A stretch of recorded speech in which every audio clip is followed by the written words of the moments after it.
हाल ही में यूजीसी ने जून 2024 अटेम्प्ट के लिए एक 1 डे 1 एग्जाम का फॉर्मेट रिलीज किया है, जिसके तहत सभी सब्जेक्ट्स के एग्जाम्स यानी कि 80+ सब्जेक्ट्स के एग्जाम्स एक ही दिन यानी कि 16 जून को लिए जाएंगे। अब अगर हम बात करें एनटीए की या यूजीसी की, जो इस क्लोज प्रॉक्सिमिटी में चल रहे हैं देश भर में शिक्षक बनाने के लिए, तो ये काम वो 3 लेवल्स पर कर रहे हैं। पहला लेवल है कॉलेज या फिर यूनिवर्सिटी लेवल, यानी कि हायर एजुकेशन जो आपको चाहिए, तो आप सबसे पहला प्रोसेस है अपना, आप ग्रेजुएशन करते हैं, उसके बाद आप अपनी पोस्ट ग्रेजुएशन करते हैं, जो कि मिनिमम क्वालिफिकेशन है इंडिया में एक हायर एजुकेशन इंस्टीट्यूशन में असिस्टेंट प्रोफेसर या लेक्चरर बनने के लिए। सेकेंड स्टेप पे आपको अपना जेआरएफ या पीएचडी करना है। यूजीसी नेट मिनिमम क्वालिफिकेशन है, नेट क्वालिफाइड होना चाहिए। इसके अलावा जेआरएफ के माध्यम से आप पीएचडी की डिग्री लेते हैं, और देश भर में कई स्टेट की यूनिवर्सिटीज़ में पीएचडी को कम मार्क्स दिए जाते हैं, सेंट्रल यूनिवर्सिटीज़ में पीएचडी की वेटेज काफ़ी हाई रहती है। तो एंट्री लेवल असिस्टेंट प्रोफेसर नौकरी के लिए आपको कई यूनिवर्सिटीज़, कई स्टेट्स में सिर्फ नेट से भी काम चल जाता है, लेकिन कई जगह अपने एपीआई को और रॉबस्ट दिखाने के लिए आपको पीएचडी की भी सहायता लेनी पड़ेगी। और फिर तीसरा स्टेप यहाँ पर आता है कि आप फिर जॉब्स के लिए अप्लाई करते हैं। अब मैंने एक ऑब्जर्वेशन मेरी इस मामले में रही, और क्योंकि मेरा खुद का एक्सपीरियंस जॉब के साथ लकीली बहुत अच्छा रहा, लेकिन उसका रीज़न ये था कि मेरी फैमिली इसी लाइन में थी। तो कॉलेज के दरवाजे से इस नौकरी के चौगाट तक पहुंचना कैसे है, ये रास्ता मेरे लिए काफ़ी आसान रहा, क्योंकि मुझे इसकी नॉलेज रही थी। लेकिन मैं बात कर रही हूँ देश भर में उन सभी हज़ारों लाखों लोगों की, उन सभी हज़ारों लाखों कैंडिडेट्स की, जो साल में एक एक दो दो बार नेट भी क्वालिफाई कर रहे हैं, जेआरएफ भी क्वालिफाई कर रहे हैं, या फिर पीएचडी की डिग्री हासिल कर रहे हैं, लेकिन उसके बाद भी वो नौकरी नहीं ले पा रहे हैं। वो हर 10 बच्चा जिसको हम नेट की तैयारी करवा रहे हैं, उसमें से 6 बच्चा ही मान के चल रहा है कि उसकी नौकरी लगेगी। बचा हुआ 4 बच्चा इस कॉन्फिडेंस में ही नहीं है कि उसको नौकरी मिलेगी, या फिर कहीं ना कहीं से वो ये बात सुन लेता है और फिर वो बात ये मान भी लेता है कि नौकरी मिलना बहुत मुश्किल है, क्योंकि देश में तो अनएम्प्लॉयमेंट ही अनएम्प्लॉयमेंट है। तो इसका कारण क्या है, मैं ये सोचने लगी।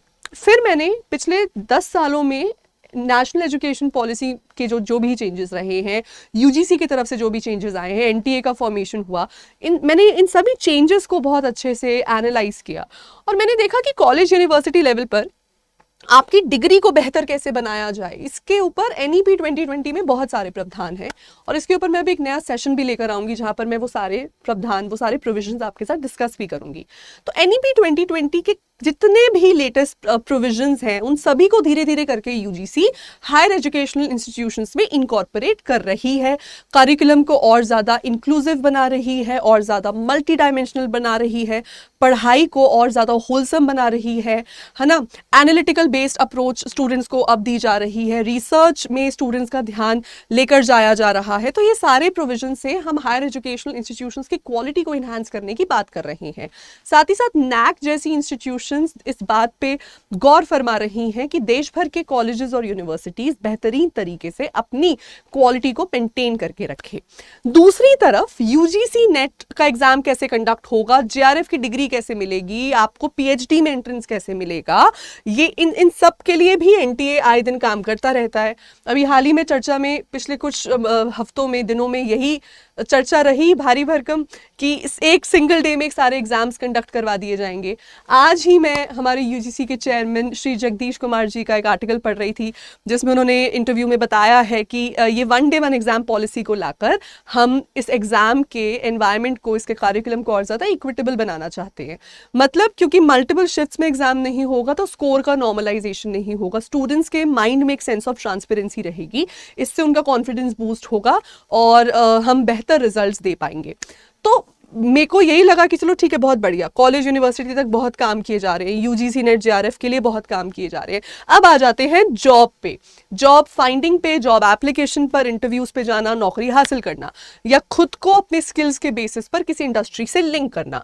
अगर मैं सोचूं कि हमारे उन ग्रेजुएट्स, पोस्ट ग्रेजुएट्स के लिए, उन पीएचडी स्कॉलर्स के लिए जो देश में शिक्षक बनना चाहते हैं, यहाँ क्या प्रावधान है, यहाँ किस तरीके के प्रोविजंस रिसेंट ईयर्स में लॉन्च किए गए हैं, तो मेरे दिमाग में ऐसा कोई मेजर प्रोविजन नहीं आता है। इनफैक्ट इसके ऊपर एक और चेक करने के लिए मैंने हमारी ये यूजीसी की, देखिए, एक ऑफिशियल वेबसाइट है, ऑफिशियल पोर्टल है, यहाँ इसका काम क्या है?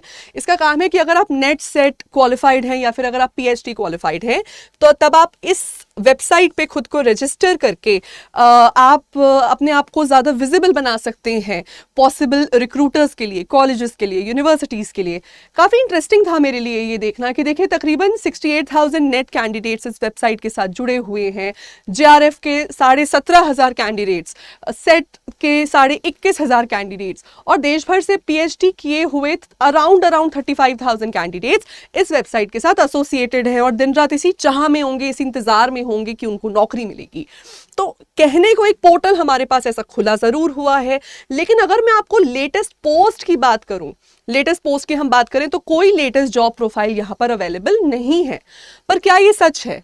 क्या देश भर में ऐसी कोई यूनिवर्सिटी और कोई ऐसा कॉलेज नहीं है जो जॉब्स नहीं निकाल रहा है? क्या आप अपने आसपास अपनी स्टेट या लोकल यूनिवर्सिटीज़ या सेंट्रल यूनिवर्सिटीज़ को नहीं देख रहे हैं जो कि न्यूज़पेपर्स के माध्यम से, सोशल मीडिया के माध्यम से, यूट्यूब के माध्यम से, क्या आपको खबर नहीं मिल रही है कि वहाँ जॉब्स नहीं निकल रही हैं? ऐसा तो बिल्कुल नहीं है। जॉब्स हैं, जॉब्स एडवर्टाइज भी हो रही हैं, लेकिन स्टूडेंट्स को या फिर एलिजिबल कैंडिडेट्स को ये नौकरियों की खबर नहीं मिल पा रही है। और जब तक वो अवेयरनेस नहीं मिलेगी, जब तक वो न्यूज़ उन तक नहीं पहुंचेगी, तब तक वो अप्लाई कैसे करेगा? ये एक बहुत ही बड़ा सवाल है जो मैं आज इस सेशन के माध्यम से ये आवाज़ एक उठाना चाहती हूँ और चाहती हूँ ये आवाज़ आप सब तक पहुँचे ताकि आप भी इसके बारे में सोचें, आप भी इसके बारे में कुछ कर सकें। बिकॉज नेट क्वालिफाई करके उसकी लाइफ टाइम वैलिडिटी का आपको तब तक फ़ायदा नहीं है अगर लाइफ टाइम आपको उससे नौकरी ना मिले। मैं ऐसे भी कैंडिडेट्स को जानती हूँ जो 10-10 साल से नेट की डिग्री लेकर बैठे हैं, 3-3 बार जेआरएफ क्वालिफाइड कर चुके हैं, 15 साल से पीएचडी करके बैठे हैं, फिर भी आज उनके हाथ में एक रेगुलर कॉलेज की नौकरी नहीं है। ऐसा क्यों है कि एक 40 साल का आदमी आज देश में अपने आप को सेफ नहीं महसूस करता, फाइनेंशियल सिक्योरिटी नहीं अवेल कर सकता? क्योंकि उसे एक्सेस नहीं है उन नौकरियों का, उन रेगुलर पोजीशंस का जो देश भर के कॉलेजेस, यूनिवर्सिटीज या state public service commission release करते हैं। और इसका सबसे बड़ा कारण यही है कि हमने एनईपी 2020 लागू करके कॉलेज यूनिवर्सिटी की एजुकेशन को और कॉम्प्लेक्स बना दिया है। हमने 1 डे 1 एग्जाम जैसे प्रोविजंस लाकर यूजीसी नेट के एग्जाम को भी ज्यादा क्वालिफाइड बना दिया है, लेकिन हम अभी तक एक ऐसा सेंट्रलाइज्ड पोर्टल नहीं रिलीज कर पाए हैं जहां पे पहुंचकर स्टूडेंट्स को या उन कैंडिडेट्स को जो नेट क्वालिफाइड है या पीएचडी क्वालिफाइड है वो नौकरी के लिए अप्लाई कर सके। असेंशली बचपन से हम इंडिया में अनएम्प्लॉयमेंट के रेट पे एसेज लिखते जा रहे हैं और वहां पर एक लाइन जो हमेशा पढ़ने को मिलती थी वो यही थी कि या ये लाइन जरूर हम ऐड करते थे उस ऐसे में कि हमारी यूनिवर्सिटीज या कॉलेज से हमें डायरेक्ट इंडस्ट्री लिंकेज नहीं मिल पा रहा है, या फिर इंडिया का एजुकेशन सिस्टम इतना रूडिमेंट्री है कि हम industry ready, job ready graduates नहीं क्रिएट कर पा रहे हैं। ये दिक्कत आज से 15 साल पहले भी थी, ये दिक्कत आज भी है और हम पोस्ट ग्रेजुएट्स कमाल के बना रहे हैं ना। हम नेट पे नेट बनाते जा रहे हैं, हम जेआरएफ पे जेआरएफ बनाते जा रहे हैं। देश भर में इतने लोग छोटी से छोटी तो बड़ी से बड़ी यूनिवर्सिटी से पीएचडीज भी करते जा रहे हैं, लेकिन इनका 1% बच्चा भी जॉब या इंडस्ट्री तक नहीं पहुंच पा रहा है। और उसका रीजन ये है कि 1 डे 1 एग्जाम 1 डे तो हमने लॉन्च कर दिया, हम 1 पोर्टल नहीं रिलीज कर पाए। तो आज इस सेशन के माध्यम से मैं एक आवाज उठाना चाहती हूँ, मैं एक गुहार लगाना चाहती हूँ हमारी सभी अथॉरिटीज को, और जितने भी लोग ये सेशन देख रहे हैं उन सब तक मैं ये मुद्दा पहुंचाना चाहती हूँ कि आज हमें जरूरत है एक ऐसे पोर्टल की जहां पर सेंट्रलाइज तरीके से देश भर की स्टेट और सेंट्रल यूनिवर्सिटीज की जितनी भी आपके गवर्नमेंट कॉलेजेस हैं, गवर्नमेंट एडेड कॉलेजेस हैं, स्टेट सेंट्रल यूनिवर्सिटीज हैं, सबकी पोस्ट और वैकेंसीज वहां पर एडवर्टाइज हो और स्टूडेंट्स को इन वैकेंसी से डायरेक्टली लिंक किया जाए ताकि net, JRF, PhD qualified candidates को आसानी रहे नौकरी फाइंड करने में। मैं 23 साल की उम्र में सरकारी नौकरी पे लग गई थी, लेकिन उसका कारण ये है कि पहली बात मेरी पढ़ाई बहुत अच्छी कॉलेजेस से हुई थी जहाँ पर मुझे वो अवेयरनेस मिली, मुझे वहाँ पर वो फ्रीडम मिली, और साथ ही साथ मैं एक एजुकेशनल बैकग्राउंड की फैमिली से आती हूँ। तो मेरे पेरेंट्स की वजह से, उनके सौजन्य से मुझे पता रहा, मुझे बहुत पहले से पता था कि मुझे क्या करना है। लेकिन बात यहाँ मेरे जैसे छात्रों या मेरे जैसे अभ्यर्थियों की नहीं है, बात यहाँ पर उन लाखों करोड़ों अभ्यर्थियों की है जो उन बैकग्राउंड से नहीं आते हैं, जो वैसे कॉलेजेस से नहीं पढ़े, जिनकी फैमिली उस बैकग्राउंड से नहीं है, जो उनको अवेयरनेस प्रोवाइड कर सके कि जॉब कहाँ से मिलेगी। अब जॉब की अगर मैं बात करूं तो किसी भी स्टेट का पब्लिक सर्विस कमीशन, आपके आसपास के गवर्नमेंट कॉलेजेस, एडेड कॉलेजेस अपनी पोस्ट रिलीज करते हैं वाया प्रॉपर एडवर्टीजमेंट, और ये एडवर्टीजमेंट आपके अखबारों में निकलती है। इन एडवर्टीजमेंट्स का पता आपको टेलीग्राम, व्हाट्सएप, फेसबुक के ग्रुप्स के थ्रू चलता है या हमारे जैसे प्लेटफॉर्म्स के थ्रू चलता है। लेकिन मान लो आपने कोई डेडलाइन एक छोटी सी मिस कर दी, तो ये अफसोस रह जाता है कि भाई उस दिन का अखबार पढ़ना मिस कर दिया, वो डेडलाइन मिस हो गई, अब क्या।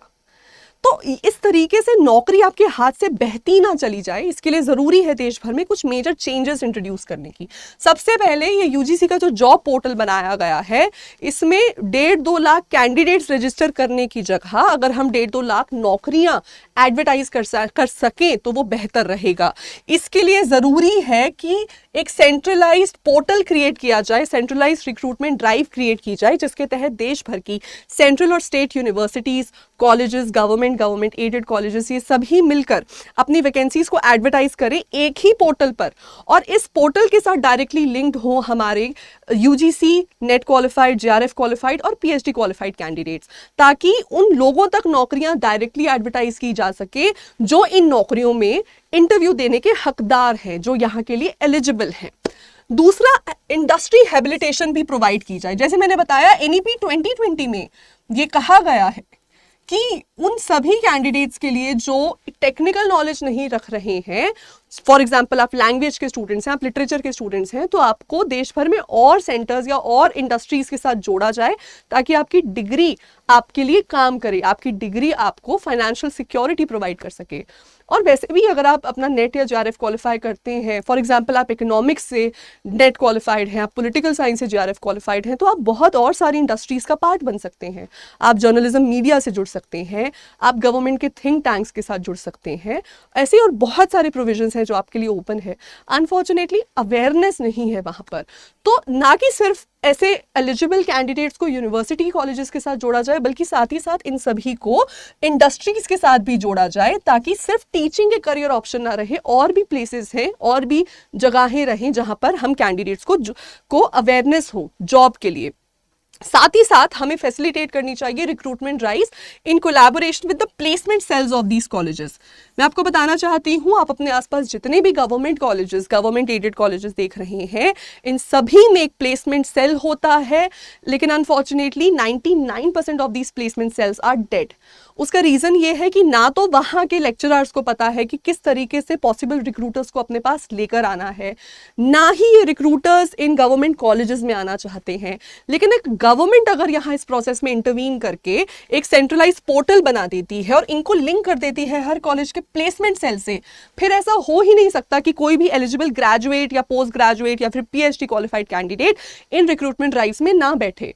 और मैं आपको बताना चाहती हूँ, क्योंकि मैं खुद इस सर्विस का पार्ट बनकर आई हूँ, मैं इंडियन हायर एजुकेशन सिस्टम का पार्ट बनकर आई हूँ, मैं गवर्नमेंट जॉब में रह चुकी हूँ, तो मैं देख चुकी हूँ कि ना तो इन प्लेसमेंट सेल्स में बहुत हाई एक्टिविटी रहती है, ना ही ये गवर्नमेंट कॉलेजेस, ना ही ये प्लेसमेंट सेल्स बहुत अच्छे रिक्रूटर्स अट्रैक्ट कर पाते हैं, और ना ही स्टूडेंट्स फिर इनके लिए अप्लाई कर पाते हैं। लेकिन अगर यहाँ पर एक्टिविटी इंक्रीज कर दी जाए, अगर गवर्नमेंट का इंटरवेंशन हो जाए, तब बहुत सारे ऐसे एलिजिबल कैंडिडेट्स हैं जो ना कि सिर्फ एबल है, बल्कि ऐसे बच्चों को भी रोजगार दिया जा सकता है जिनके घर में किसी तरीके की दिक्कत है, उनको एक नई जिंदगी का मौका यहाँ पर दिया जा सकता है।